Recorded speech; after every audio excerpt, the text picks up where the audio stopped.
Kapitola 17. Mám díru v pasu. Stroj zdárně přistál, scházíme za hluku motorů po kovových schůdkách na letištní plochu a pokračujeme podél natažených bezpečnostních pásek.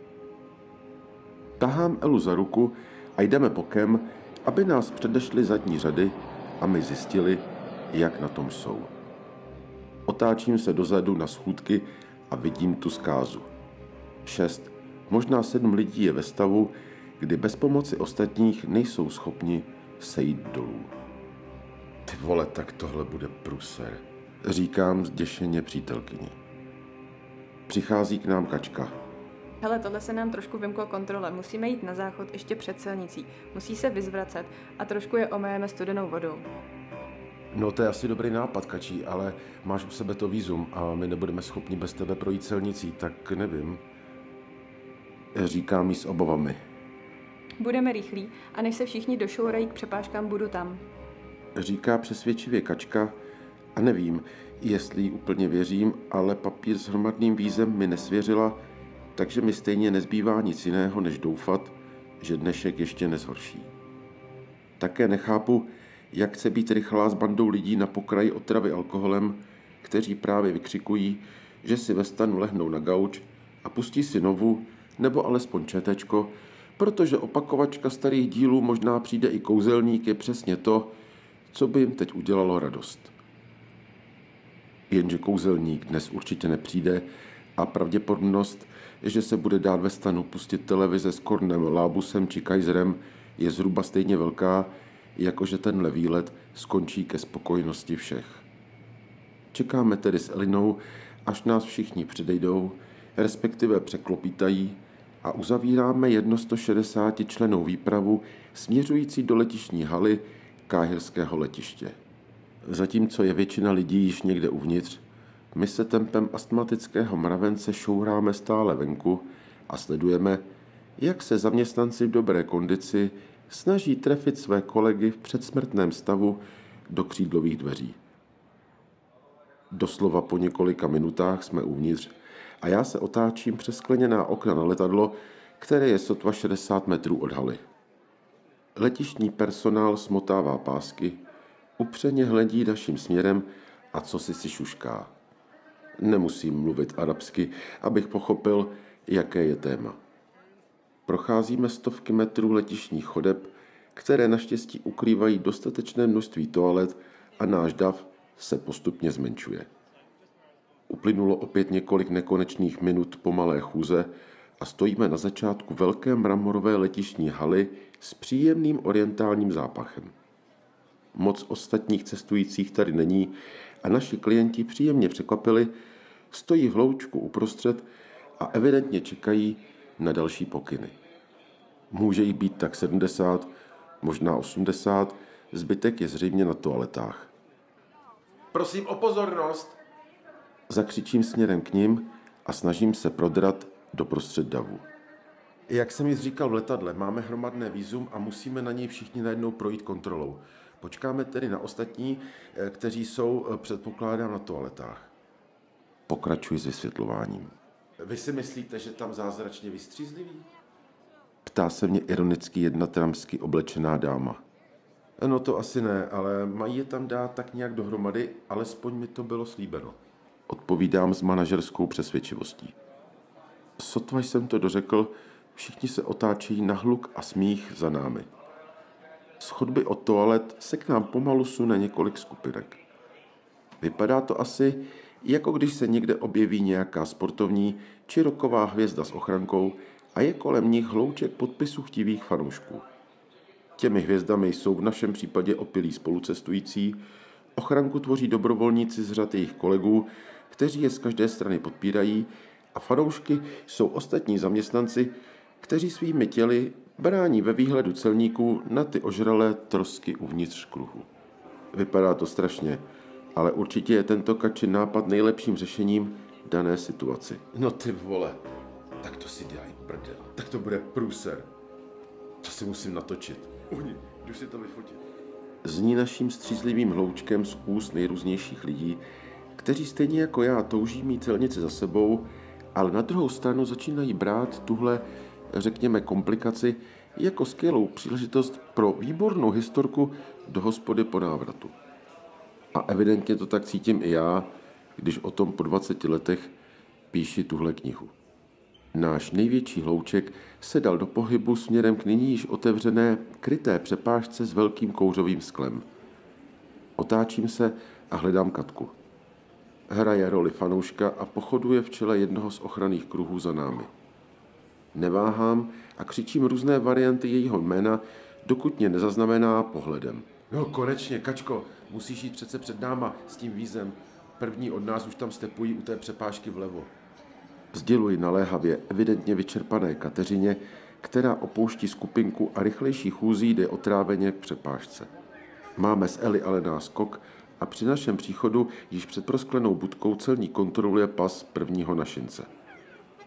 Podává ho okénkem ve skle kolegovi dovnitř a ten na stránku pasu vylepuje doprostřed jakýsi červený kolek a přes něj dává razítko.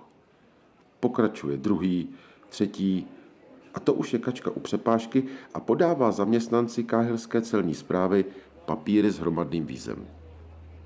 Muž za tmavým sklem papír kontroluje a najednou skloní hlavu ke štěrbině a s arabskou razancí, co si zakřičí na celníka venku. Stop! Come back, come back! Ozve se bez váhání a rázně z úst té venkovní celní posily, která u toho i mává rukou zpětný tah směrem ke 3 našim lidem. Otráveně se k němu vrací z egyptské půdy a znovu vytahují z kapes svoje pasy. Celník vyhledá u prvního stránku s kolkem a nechtem se ho snaží odlepit. Egyptské kolky jsou očividně rychle snoucí a při odlepování udělá celník prvnímu Čechovi uprostřed jedné stránky cestovního pasu díru o velikosti prstem rozmáčknuté žvíkačky. Následně pas podává kolegovi do okýnka k oražení dalším razítkem na jiné stránce. Tento postup se opakuje i u dalších 2 cestujících, ale jeden pas je pouze pomačkaný, díru nemá. Být občas první se prostě nevyplácí. Postávám nedaleko přepážky a pozoruji, jestli všechno v klidu probíhá a především chci vidět, zda nebude nějaký exces s našimi hvězdami z kapely 3 promile. Najednou se u mě v davu zjeví majitel jednoho z postižených pasů a naštvaně mi mává zničenou stránkou před nosem. U přepážky je takový zmatek s hromadným razítkováním pasů, že si nikdo ani nevšiml, že prošel otevřenými dvířky celnicí zpátky do příletové zóny. Viděl jste to? Ti debilní celníci mi nejdřív dají nějaký kolek, pak ho chtějí zpátky a zničíme u toho pás. Rozčiluje se na mě, jako kdybych za to mohl. Tak je to jedna stránka pasu, zase tak moc se neděje, ne? Tak budete mít alespoň speciální památku. Snažím si ze situace dělat legraci, ale narazil jsem zřejmě na typ člověka, který tuto moji lehkovážnost nezdílí a spíše než uklidnění jsem způsobil jeho ještě větší podráždění. Ten pas jsem si udělal kvůli dnešku, je úplně nový. Mám ho mít nevím kolik let a teď je zničený. Řval střídavě na mě a na Elu a mě začínala s těmi věčně nespokojenými lidmi docházet trpělivost. Víte co, tady je můj pas. Říkám mu rázným tónem a mávám mu před obličejem pro změnu pasem zase já. Tak já si tady taky udělám díru do jedné strany, abyste věděl, že mi je to úplně uprdele a vy pak budete v klidu, jo? A začal jsem hledat nějakou stránku uprostřed svého pasu. Ela se začala smát a on pokračoval. Prosím vás, vy jste normální blázen, nedělejte to, je to úřední dokument. Řve na mě a vytrhává mi pas z ruky. Bože, to je dneska den, co nás ještě čeká. Pronáší již příjemnějším tónem, vrací mi můj pas a bez dalšího se prodírá davem kolem přepážky, aby prošel dvířky zpátky na egyptskou část haly. Nikdo z celníků si ho opět nevšímá. Sotva se přidá k hloučku již odbavených, s kroucením hlavy ukazuje roztrhanou stránku a vypráví svůj příběh s cestovním dokladem. Mám jiné starosti a neřeším, jestli do svého příběhu zařadí i moji férovou nabídku roztrhaného pasu. Všichni opilí jsou ještě neodbaveni a přítomnost autobusů stále nejistá.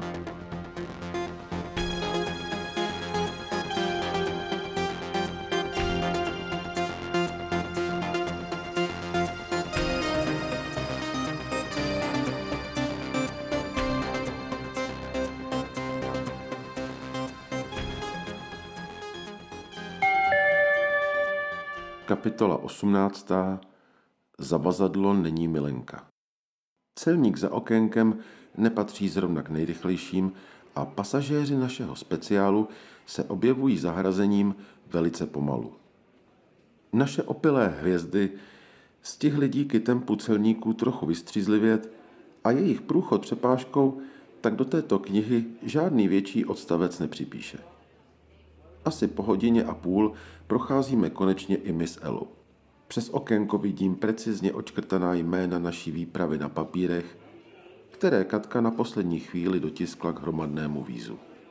Možná, že už vám při poslechu této knihy došlo, že jsem vlastně nikdy nezmínil, jak to tehdy dopadlo v Praze na tom velvyslanectví. Vlastně to byl jeden z mála okamžiků z celých příprav, který se obešel bez problémů. Šli jsme tam nakonec společně s Katkou někdy na začátku prosince, aby byl dostatečný čas v případě nějakých komplikací. Aparát egyptského velvyslanectví v Praze Bubenči však fungoval neuvěřitelně rychle a razítko na papíře jsme měli do 5 minut. Možná to bylo tím, že turismus v té době nebyl v Egyptě zrovna v nejlepší kondici díky takzvanému luxorskému masakru v roce 1997, kdy tam skupinka teroristů vystřílela autobus plný turistů, nebo to tam takhle rychle fungovalo normálně. Netuším. Žareho silvestrovská akce měla celosvětové mínění o Egyptě tak nějak napravit a obnovit turistický ruch, který této zemi, hlavně ekonomicky, velmi chyběl. Koncert byl proto podporován místním ministerstvem kultury a samotným prezidentem Hosny Mubarakem a již Ahmed, můj newyorský kamarád ze sluchátka, mě několikrát ujišťoval, že bezpečnost bude během akce extrémní, že je povolána téměř celá armáda. Ale zpátky do reality.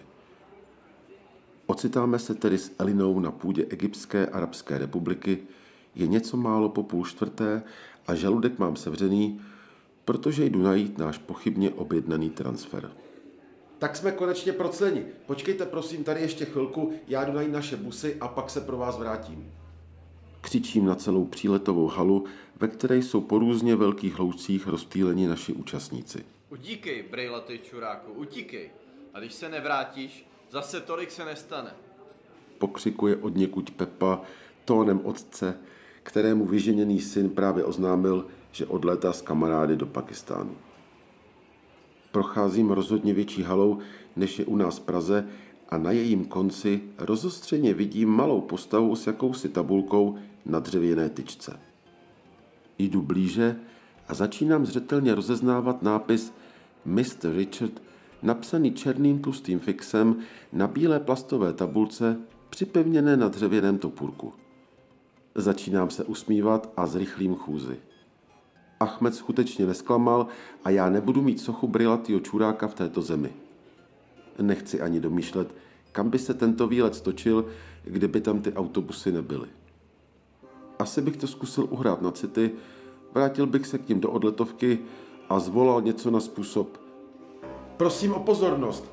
Tímto vám rovnou veřejně přiznávám, že jsem brýlatej čurák, abyste mi to nemuseli později sdělovat sami. Autobusy tady nejsou a o turismu vím úplný hovno. Takže pokud je tady někdo, kdo má prostředky a nějaké zkušenosti s pronájmem autobusů v arabské zemi, přistupte prosím.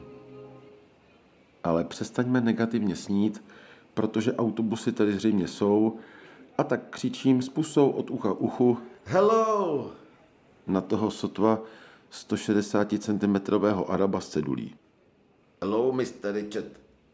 Pozdravil úslužně s úsměvem pikulíka čekajícího na spropitné.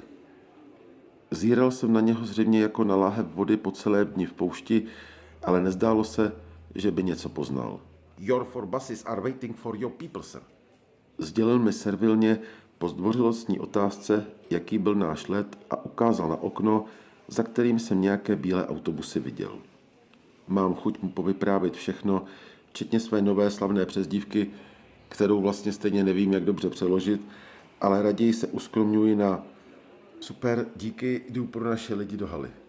Nálada se mi viditelně zlepšila a s úsměvem běžím vyzvednout tu naši sebranku. Následujte mě prosím našim autobusům.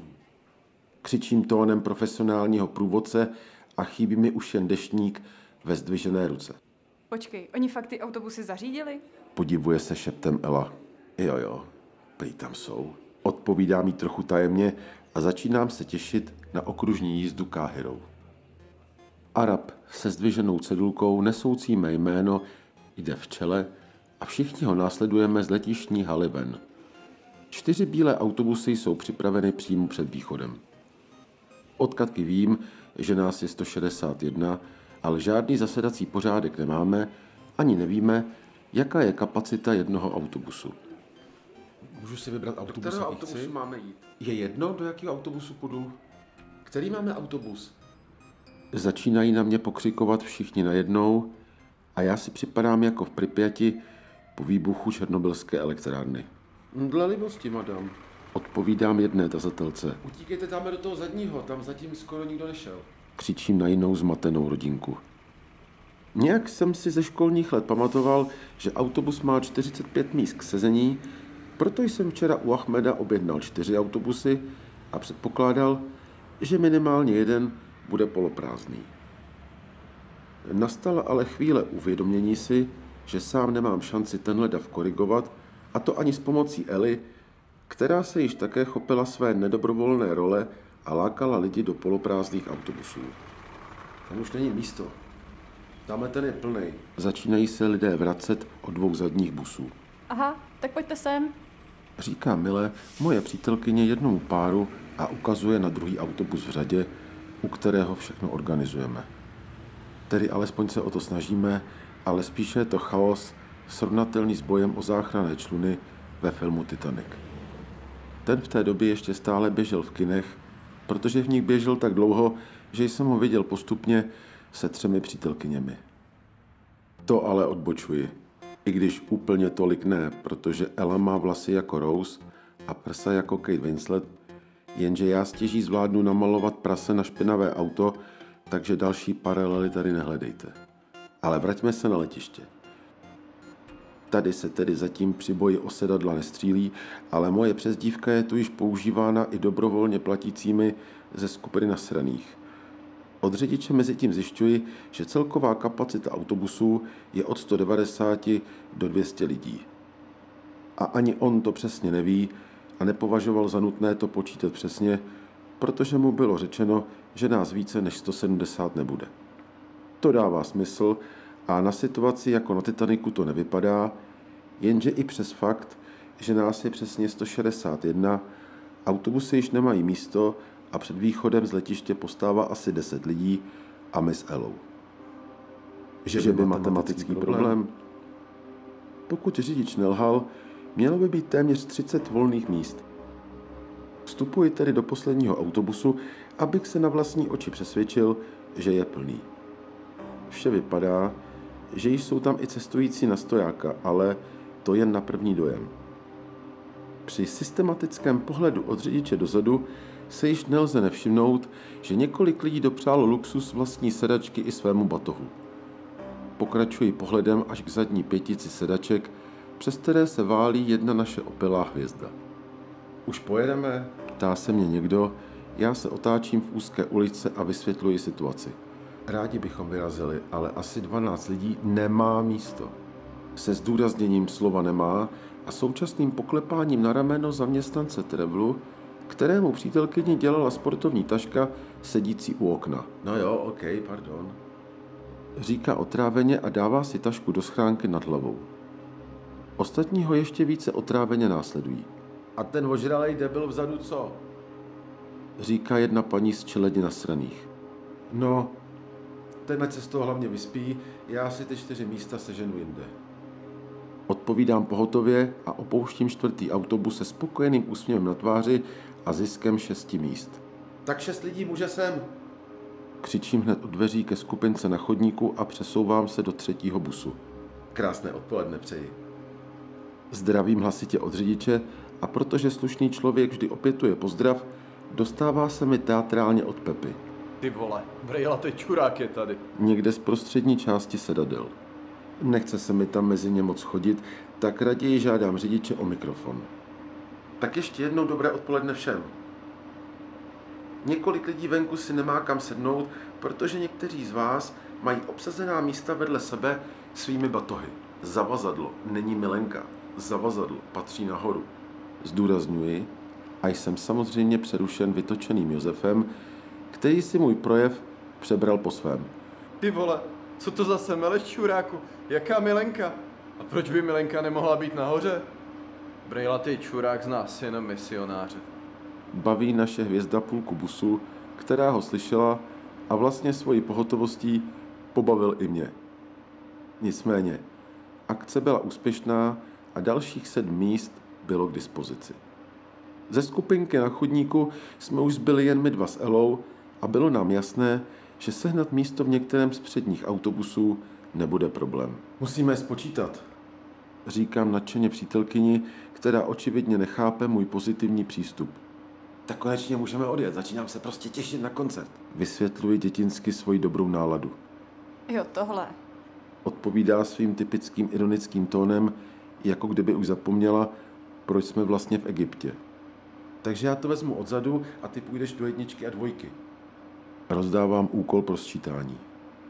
Ela trochu otráveně souhlasí, bere si do ruky mobil a odchází počítat. Vydávám se opačným směrem a již podruhé vstupuji do 4. autobusu. Odzadu potichu počítám přítomné a ukazuji přitom na ně ukazováčkem. Bože, vyrazíme už konečně. Za chvilku se bude stmívat, ne? Jak dlouho potrvá cesta k pyramidám? Nekonečné otázky cestujících mě rozstylují a sčítání dokončuji až na potřetí. Se svými slovy 48, Co tohle je pro Boha za průvodce?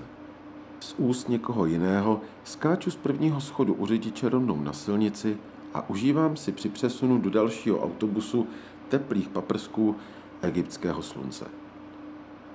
Dovolenkovou náladu mi kazí jen všude přítomný smrad nafty z nastartovaných motorů a lehké obavy, jestli sčítání v busu s Pepou proběhne rychle a hlavně v klidu. Za 2 minutky jsem i z 3 venku a mám napočítáno 48 a 40 lidí. Překvapením je, že Pepa se prý mezitím přestěhoval do jiného busu za manželkou. Začínám litovat svoji ženu, protože Josef jí určitě hladký průběh sčítání nedopřeje, takže stojím uprostřed našeho konvoje a čekám, ze kterých dveří se vyřítí brečící Ela. Busy měly silně tónovaná skla, vidět něco uvnitř bylo při slunečním svitu téměř nemožné. Za minutku konečně vybíhá a z její tváře velké problémy naštěstí neodezírám. Tak já mám 37 a 31. Čte ze svých poznámek v Nokii. Jasně, takže počítej se mnou. 48 a 40 je 88, plus 37 je 125, plus 31 je 156. Plus mi 2 je 158. Ty vole, to není možný, nám 3 chybí. Zvolám a rozhazuji kolem stekle rukama. A spočítal si to dobře? Provokuje hned Ela a směje se. A ty? Chceš tam jít znovu a nechat se ukamenovat? A co chceš jako dělat? Přemýšlí Elina a prohrabuje si své kaštanové husté vlasy, které na slunci vykazují známky přírodní zrzavosti. Pojď do haly, prohledáme záchody, třeba tam zase někdo bleje. Říkám zcela vážně, přijde mi to jako jediný rozumný krok a natáčím přítelkyni směrem ke vchodu letiště. Toalety nebyly úplně blízko vchodu, ale v prostorách letiště se momentálně nacházelo pouze pár turistů, o něco více personálu a ještě více hlídkujících vojáků se samopaly na krku. Halo, je tu někdo z české výpravy? Slyší mě někdo? Křičím na pánských záchodech a kopu do každých dveří od kabinek, abych měl jistotu, že tam někdo na zemi v delíriu neumírá. Nic. Vybíhám ven a už podle gesta Eli mi je jasné, že ani ona nebyla v lovu na pohřešované zrovna úspěšná. Ty vole, už mě fakt serou, ale jdeme znovu počítat, nemáme na výběr, budeme sice za totální kretény, ale třeba se někdo někde objeví, od někud vyleze, nebo nevím, a snad konečně odjedeme. Říkám naštvaně a vracíme se ven. Any problems? Dostávám hned u vchodu otázku od vítacího Araba s tabulkou, který byl současně i řidič posledního autobusu. Free people, myslím. Odpovídám s ironickým úsměvem. Hele, sorry, ale já už to znova počítat nejdu. Slyším od Eli tónem vyděšeného vojáka, co právě dostal opětovný rozkaz vylézt ze zákopu a doplížit se k veliteli pro plány útoku. Nahodil jsem směrem ke své přítelkyni zřejmě ne úplně příjemný pohled a Ela si znovu vyndala ze zadní kapsy modrých džín svoji Nokii a otráveně odešla směr druhý bus. Já s nuceným úsměvem vcházím už po 3. do 4. autobusu. Krásný dobrý den, již po 3. Tak už jedeme. Zní místo opětování pozdravu. Všichni bychom rádi jeli, jenže se ztratili naši 3 lidé, tak to raději jdu znovu spočítat. Říkám otráveně a reakci lidí vám tu ani nemusím popisovat. I tato kniha snese jen omezené množství sprostých slov. V duchu napočítám 49, což je o jednoho více než předtím, ale nedávám nic znát a přesunuji se do 3. Po vyslechnutí další várky nejrůznějších nadávek vyskakuji na silnici a mám dohromady 89 lidí. Po chvilce přichází i Ela a musíme se od autobusu vzdálit, zápak nafty je už nesnesitelný. No, vypadá to nadějně. Mám 39 a 32. Říká nadšeně, ale již docela unaveně a jdeme sčítat na hlas. 39 plus 32 je 71, plus 49 je 120, plus 40 je 160, plus 2 je 162. 162. Ty vole, já se poseru, teď zase jeden přebývá. Zařval jsem již hodně vstekle na chodníku a ani rychlý přepočet na věci nic nezměnil. Takže 3. kolo, tak to už nepřežijeme. Pokračuji již smířeně, jinou možnost stejně nemáme. Vlastně máme vykašlat se na to a prostě odjet, ale chci mít napočítáno 161 a být si jistý. Takže po 4. ve 4. Dlouho jsme se neviděli, že? Musím vás ještě jednou spočítat. Oznamuji vesele a většina znuděných účastníků už jen kroutí hlavou. Hele, ty aspirante na průvodce roku, ty nevidíš, že ti ty ožralí kreténi přecházejí z busu do busu a dělají si z toho prdel? Řekne najednou jeden dobrovolně zaplativší z čeledi hodně nasraných. No jasně, že nevidím, jinak bych tu asi nebyl po 4., ne? Odpovídám drze, kroutím u toho hlavou a nechápu, proč to neřekl někdo už dávno. Prosím vás, mohu požádat nějakého dobrovolníka, který by se postavil ke dveřím autobusu a nepouštěl během sčítání nikoho ven ani dovnitř? Žádám naléhavě a trochu zoufale přes mikrofon a začínám opět počítat. Mezitím se jeden poměrně milý pán, který mě jako jeden z mála asi litoval, nabídl a po mém odchodu zaujal místo hlídače. Stejný proces opakuji i v sousedním autobusu a rychle utíkám do 2, kde Ela ještě sčítá. Po vysvětlení mého vynálezu zaujímá sama pozici hlídače a já v klidu počítám cestující. Vše najednou běží hladce a za 2 minutky už pospíchám do 1, kde si to snadno ošéfuji sám. Mobil mi ukazuje 159. K tomu mi 2 a je to. Jsme všichni! Řvu na silnici tak, aby to slyšeli i dobrovolní hlídači vzadu. Ty bože, zázrak. No konečně zaplať pánbů. A podobné hlášky zní z otevřených dveří 4 bílých autobusů. Rychle běžím na konec naší flotily a každému řidiči postupně z asfaltu sděluji, že můžeme jet. Ela čeká u prvního a já, zcela spocený a zadýchaný, jí poplácávám po zadku a dávám jí najevo, ať už také nastoupí. Opouštíme parkoviště letiště a z boční ulice vyjíždí několik vojenských džípů s otevřenou korbou plnou ozbrojených vojáků. V následné zatáčce vidím, že za náš poslední bus se zařadili další vojáci a tvoříme tak úctyhodně dlouhý konvoj. Užívám si tuhle chvíli, konečně klid, sluníčko je ještě v plné síle a hodiny ukazují něco přes 4 odpoledne. Stále dostatek času na okružní jízdu a přesun do Gízy.